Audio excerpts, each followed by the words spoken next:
মেয়ের বাড়ির ড্রয়িং রুমে বসে আছে জাওয়াদ। আব্বা জ্যোতির সাথে পাভেলকে বগলদাবা করে নেওয়া হয়েছে। জাওয়াদের কপালে গাঢ় ভাঁজ। সে চিন্তিত, তার ধারণা সে পাগল হয়ে যাচ্ছে। সবকিছু সূত্রপাত চিঙ্কির স্বপ্ন। সেদিন বেশি দেরি নয় যখন তাকে পাগল বলে পাবনায় চালান করা হবে। জাওয়াদের পাশে জ্যোতি বসা, সে গেম খেলছে।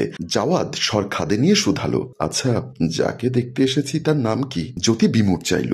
জাওয়াদ নিলজ্জের মতো দাঁত কেলিয়ে বলল, বল না বোন প্লিজ। বাজে কথা বলিস না ভাইয়া, তোর নাম ঠিকানা কিচ্ছু মনে নেই? তুই মেয়ের ছবি দেখিসনি? মেয়ের ছবি কখন দেওয়া হলো? কাল দুপুরে যখন তুই ভিজে আসলি বাবা তো তখনই তোকে সব বলল। ছবি আমি তোর ঘরে রেখে এসেছি। এবার মনে পড়লো জাওয়াদের, যেদিন শাম্মীর সাথে ব্রেকআপ হয়েছিল সেদিন বাবা তাকে কিছু বলেছিল, আর সে না শুনেই আচ্ছা বলে দিয়েছে। কপাল চাপড়াতে ইচ্ছা করছে। উপায়ন্তর না পেয়ে 500 টাকার একটি নোট বের করে জ্যোতির হাতে গুজে বলল, এবার বাঁচিয়ে দে লক্ষ্মী বোন আমার। জ্যোতি সুযোগের সদ্ব্যবহার নিয়ে ভাব নিয়ে বলল, 500 হবে না, আরো দিব, আগে কাজ করে দে বোন, আমাকে বাঁচা, কথা দিচ্ছি দিব।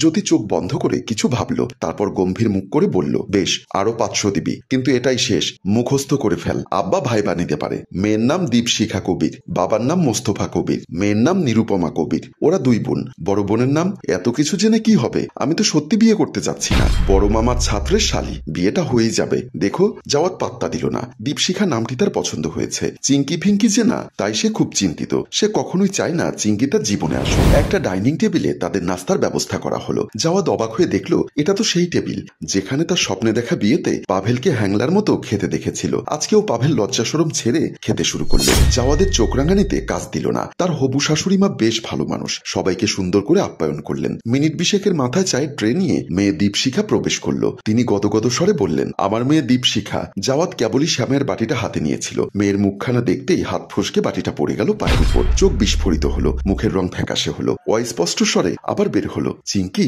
সকালের হট্টগোলে স্তম্ভিত ফিরল জাওয়াদের। সে অস্থির স্বরে বলল, ওয়াশরুম কোথায়? দীপশিখার বড় বোন বলল, এসো আমি দেখিয়ে দিচ্ছি। জাওয়াদ তাড়াতাড়ি যেতে গিয়ে একটা হোঁচট খেলো। তখন আব্বার রাগান্বিত চেহারার দর্শন পেল। তিনি ছেলেকে কিছু শুনিয়ে দিতে ছাড়লেন না। জাওয়াদের আব্বা আব্দুল হামিদ সাহেব রাগী মানুষ। ইহজীবনে তাকে হাসতে দেখেছে বলে মনে পড়ে না জাওয়াদের। তার বজ্রকণ্ঠ আর কড়া চাহনি জাওয়াদের প্রাণ শুকিয়ে ফেলার জন্য যথেষ্ট। আজও অন্যথা হলো না। কোনো মতে আব্বার চোখের সামনে থেকে সরে পড়ল জাওয়াদ। দীপশিখার বোনের নাম দীপান্বিতা, জাওয়াদের থেকে অনেক বড়। সে ওয়াশরুম দেখিয়ে বলল, তোমার কিছু লাগলে ডাক দিও, আমি এখানেই আছি। জি, তুমি কি নার্ভাস? জাওয়াদ ঈর্ষাদ বিস্মিত স্বরে বলল, কেন আপু? না এমনি। জাওয়াদ জোরপূর্বক হাসলো। দীপান্বিতাকে তো বোঝানো যাচ্ছে না, সে আসলে ব্যাপক ভয় পেয়েছে। দীপান্বিতা মিটিমিটি হাসছে। জাওয়াদ নিশ্চিত তাকে বেকুবের দলে ফেলেছে এই মহিলা, তাই নিজেকে কিছুটা চালাক জাহির করার চেষ্টা করলো, কিন্তু কিছুই লাভ হলো না। হয়তো সে ওয়াশরুমে ঢুকে গেল। আরেকটা বসার ঘরে সোফায় বসে আছে জাওয়াদ এবং দীপশিখা ওরফে চিঙ্কি। জাওয়াদ চিঙ্কির দিকে তাকাতে পারছে না। অস্বস্তিটা গলা অব্দি উঠে গেছে। এত বিশ্রী পরিস্থিতিতে কখনো পড়েছে কিনা মনে পড়ছে না জাওয়াদের। সে অস্বস্তি কাটাতে বাহিরের দিকে তাকিয়ে আছে। মাঝে মাঝে আর চোখে তাকাচ্ছে চিঙ্কির দিকে। যখনই তাকাচ্ছে তখনই দেখছে চিঙ্কি তীক্ষ্ণ দৃষ্টিতে একভাবে দেখছে তাকে। জাওয়াদের মনে হলো এখনই বমি করে দিবে সে। অস্বস্তি বিব্রতবোধ তীব্র হচ্ছে। কোনো কথাও খুঁজে পাচ্ছে না। শুধু একবার চিঙ্কি বলল, চা খান, ঠান্ডা হয়ে যাচ্ছে। প্রচন্ড শীতল স্বর। জাওয়াদের মনে হলো গলা থেকে চাদর, পানিও নামবে না। 6 বছর আগের চিঙ্কি আর এখনকার চিঙ্কির মধ্যে অনেক মিল থাকলেও অনেক অমিল আছে। আগের মতোই দেখতে সুন্দরী থাকলেও এখন আগের মতো বাচ্চা ভাবটি নেই। আর চোখে সেই টিচার মার্কা চশমা নেই। কিশোরী সত্তা থেকে নারী সত্তায়, পদচারণায় মেয়েদের চেহারায় অনেক পরিবর্তন হয়। চিঙ্কির মাঝেও তেমনই পরিবর্তন হয়েছে। জাওয়াদের স্বপ্নে তাকে এমন দেখায়নি যদিও। জাওয়াদের চিন্তার মেঘে চির ধরল যখন চিঙ্কি শুধালো, আপনি কি আমার ছবি দেখে এখানে এসেছেন? জাওয়াদ শুকনো ঢোক গিলল। মেকি হাসি বুঝিয়ে বলল, হ্যাঁ, আপনার আমাকে বিয়ে করতে আপত্তি নেই? জাওয়াদ বিপাকে পড়ল। কি উত্তর দিবে? চিঙ্কির মুখভাবে মনে হচ্ছে সে জাওয়াদকে মোটেই পছন্দ করছে না, করার কথাও নয়। কিশোরীকালে প্রত্যাখ্যান কোনো মেয়ে সহ্য করতে পারে না। জাওয়াদ তাকে খুবই রুক্ষভাবে প্রত্যাখ্যান করেছিল। চিঙ্কির মনে জাওয়াদ পৃথিবীর নিকৃষ্ট পুরুষ, এতে সন্দেহ নেই। এখন যদি জাওয়াদ বলে, না আসলে আমি তোমার নামটাও বোনকে ঘুষ দিয়ে শুনেছি, তাহলে সামনে থাকা চায়ের কাপটা ছুঁড়ে মারার সমূহ সম্ভাবনা রয়েছে। চান্স দেওয়া যাবে না। হ্যাঁ, কেন? আপনি কি আমাকে চিনতে পারেন না? জাওয়াদ মাথা নাড়িয়ে মিথ্যা বলল, না তো। আমাকে তুমি চেনো? চিঙ্কির মুখের ভাব বদলে গেল। মুখখানায় তীব্র বিষাদ ফুটে উঠল। থমথমে স্বরে বলল, আমি সিটি কলেজে পড়তাম, আপনি সেখানে আমার সিনিয়র ছিলেন। জাওয়াদ জোরে করে হেসে বলল, ও তাই নাকি? হবে হয়তো। চিঙ্কি আর কোনো কথা বলল না। জাওয়াদের মনে হলো সে পৃথিবীর জঘন্য মানবদের মধ্যে নাম লিখিয়েছে। এক মেয়ের মন দ্বিতীয়বারের মতো সে ভেঙেছে। হয়তো চিঙ্কি অন্য কিছু শুনতে চেয়েছিল, কিন্তু যেহেতু জাওয়াদ অস্বীকার করে ফেলেছে তাই আর পুরনো বিশ্রী স্মৃতি মনে রাখতে চাইল না। চিঙ্কি দাঁড়িয়ে পড়ল। জাওয়াদও উঠে দাঁড়ালো। তার পিছু হাঁটতে নিলেই ঘুরে দাঁড়ালো চিঙ্কি। ফলে জাওয়াদের মধ্যকার দূরত্ব বেশ কমে গেল। জাওয়াদের নিঃশ্বাস আটকে গেল। তাদের চোখাচোখি হলে চিঙ্কিও একটু ভেবাচাকা খেল না। মেয়েটা বলল, আপনার আমাকে অপছন্দ আমি জানি, কিন্তু আপনার কিছু বলা লাগবে না। আমাকে কেউ রিজেক্ট করেছে বাবা শুনলে কষ্ট পাবেন। আমি বলে দিব আমার আপনাকে পছন্দ হয়নি। চিঙ্কির কথায় যাওয়ার ধাক্কা খেলো। আজ অবধি কেউ তাকে পছন্দ হয়নি এমন কথা বলেনি। সুদর্শন হবার জন্য ছোটবেলা থেকে মেয়ে মানুষের পছন্দের তালিকায় তার স্থান রয়েছে। কতখানা লাভ লেটার জীবনে পেয়েছে তার হিসাব নেই। চিঙ্কিও তাদের মধ্যে একজন। ফলে বেশ অপমানিত বোধ হলো যাওয়াদের। প্রতিবাদ করে বলল, তুমি মিথ্যা বলবে কেন? এমন প্রশ্নে চিঙ্কি অপ্রস্তুত হলো। মুখ লাল হয়ে গেল তার। মনে হলো এক্ষুনি কেঁদে দিবে। থমথমে স্বরে বলল, কিন্তু আমাদের বিয়ে তো হবে না। কে বলেছে আপনার আমাকে পছন্দ হয়েছে? চিঙ্কির অকপটে করা প্রশ্নে যাওয়ার থমকালো। কথা হারিয়ে গেল। চিঙ্কিকে সে অপছন্দ করে না, ভয় পায়। বিগত কয়েক ঘন্টা তার সাথে যা হচ্ছে তাতে ভয় পাওয়া অস্বাভাবিক নয়। চিঙ্কিকে বিয়ে করলে তার অবস্থা কি হবে জানা নেই। চিঙ্কি ভ্রুকুচকে তার দিকে তাকিয়ে আছে। ঠিক তখনই দীপান্বিতা তাদের ডাকতে এলো। যাওয়ার যেন হাঁপ ছেড়ে বাঁচল, কিন্তু এখনো ফাড়া কাটেনি। গলার উপর বিয়ে নামক তলোয়ারটি এখনো ঝুলছে। যে ভয়টা পাচ্ছিল যাওয়াত সেটাই হলো, আব্দুল হামিদের মেয়ে খুব পছন্দ হয়েছে। তিনি চিঙ্কি ওরফে দীপশিখাকেই ঘরের বউ রূপে চান। মেয়ের পরিবার যেমন মার্জিত, মেয়েটিও শান্তশিষ্ট।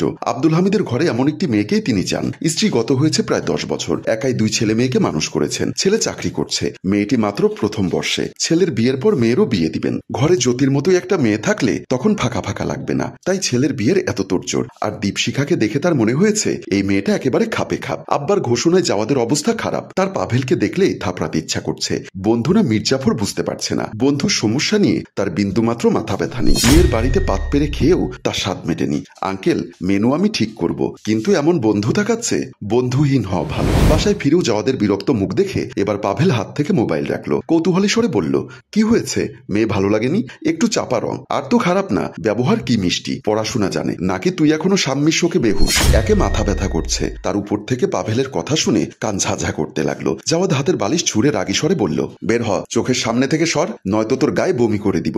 মেয়েদের মতো রাগ করিস না তো। কি সমস্যা সেটা বল, আমি সলিউশন দিচ্ছি। পৃথিবীর সবকিছু সলিউশন আমার কাছে আছে। যাওয়াদ দীর্ঘশ্বাস ফেলল। গভীর স্বরে বলল, সত্যি শুনবি? মিথ্যা কেমনে শুনে? যাওয়াদ চোখ রাঙাতেই পাভেল নরম স্বরে বলল, বল বল। যাওয়াদ একে একে চারিদিকে সব কাহিনী খুলে বলল।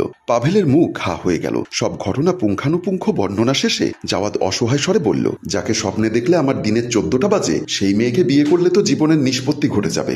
কিন্তু আব্বারে কেমনে বোঝাবো, কিভাবে বলবো? পাভেল চুপ করে রইল। চুপ করে আছিস কেন? এবার মুখ খুলল পাভেল। দীপশিখা আসলেই চিঙ্কি। সেই চিঙ্কি যে তোকে ইন্টারে ফেয়ারওয়েলে লাভ লেটার দিয়েছিল, আর তুই ওকে মুখের উপর না করে দিয়েছিলি। এখন 6 বছর পর ও তোকে স্বপ্নে ভয় দেখাচ্ছে, আর তোর 14টা বাজাচ্ছে। শুধু তাই না, আঙ্কেল চিঙ্কির সাথে তোর বিয়ে ঠিক করেছে। তুই কি ডেট ওভার শুকনা খাওয়া শুরু করেছিস? যাওয়াদ একবার কঠিন চোখে তাকালেই পাভেল থেমে গেল। শুকনো কাশি কেসে বলল, দেখ, আমাকে বলেছিস ভালো কথা, কিন্তু আর কাউকে বলিস না। সবাই শুনলে হাসবে। সবাই তো আমার মতো ভালো মানুষ না। দেখা গেল তোকে মাছের জাল আটকিয়ে পাবনায় ছেড়ে আসলো। এখন বের হ আমার ঘর থেকে, বের হ, নয়তো বমি করে দিব। যাওয়াদ বমি করা ভঙ্গি করতেই পাভেল দৌড়ে বেরিয়ে গেল। ঘরের সামনে জ্যোতির সাথে দেখা হতেই বলল, বিয়ের খুশিতে তোর ভাই পাগল হয়ে গেছে। বারান্দায় দাঁড়িয়ে আছে দীপশিখা। চুল উঠছে মৃদু হিমেল হাওয়ায়। দীপান্বিতা এসে একটা শাল গায়ে জড়িয়ে দিল। দীপশিখা ঈর্ষাদ চমকালো হঠাৎ স্পর্শে। কি ভাবছিস? কিছু না আপু, তোর দুলাভাই ফোন করেছে। ওদের তোকে খুব পছন্দ হয়েছে। এবার বল, মিস্টার জাওয়াদ হামিদকে তোর কেমন লাগলো? দীপশিখা জোরে একটা নিঃশ্বাস ফেললো। খুব হতাশ স্বরে বলল, জানি না আপু, আমি খুব কনফিউজ। তোমাদের কেমন লেগেছে? আমাকে জিজ্ঞেস করলে আমি বলবো, আজ তো বলদ ছেলেটা। অবশ্য মায়ের বলদটাকে ভালোই লেগেছে। মা বলেছিল শাশুড়ি নেই, ঝামেলা নেই। কিন্তু আমি চাই না এই বলদের সাথে তোর বিয়ে হোক। বলদের কি দেখলে? ও মা, বলদ না, তোকে দেখে ভূত দেখার মতো চমকে গিয়েছিল। শ্যামাই ফেলে একাকার অবস্থা, ছাগল বেটা। দীপশিখা অবাক হলো। আমাকে দেখে চমকেছিল? তাহলে কেন বললো আমাকে চেনে না? দীপান্বিতা আলতো ধাক্কা মেরে বলল, কি ভাবছিস? কিছু না। কি বলবো বাবাকে? আমার সময় লাগবে আপু, এভাবে এক দেখায় কি করে বলবো? দীপান্বিতা হাসলো। বোনের গাল টিপে বলল, বড় হয়ে যাচ্ছিস তুই, টেনশন নিস না। জোড়া আল্লাহ ঠিক করেন। এই বলদের সাথে জোড়া থাকলে দেখবি ঠিকই বিয়ে হয়ে যাচ্ছে। দীপশিখা মলিন হাসলো। আপুকে কি করে বোঝাবে এই মানুষটি তার প্রথম প্রেম ছিল? দীপশিখার এখনো মনে আছে সেদিনের কথা, যেদিন মানুষটি রুক্ষভাবে বলেছিল, তোমার কি মনে হয় তোমার লাভ লেটারে আমি গদগদ মনে হ্যাঁ বলে দিব? এমন লাভ লেটার আমি দিনে 10টা পাই। সম্মানিত ভিউয়ার্স, আমাদের আজকের প্রেমের গল্পটি কেমন লাগলো অবশ্যই কমেন্ট বক্সে জানাতে ভুলবেন না। আর যদি ভালো লেগে থাকে তাহলে অবশ্যই একটা শেয়ার করার অনুরোধ জানাচ্ছি। আপনাদের বিপুল পরিমাণ কমেন্টের ভিত্তিতে আমরা অবশ্যই আগামীকাল 3য় পর্ব নিয়ে আসবো, কথা দিচ্ছি। গল্পটির রচনা ও পরিচালনায় অভিক, ক্যামেরায় আশরাফ এবং প্রযোজনায় মঞ্জুর মোর্শেদ। ধন্যবাদ।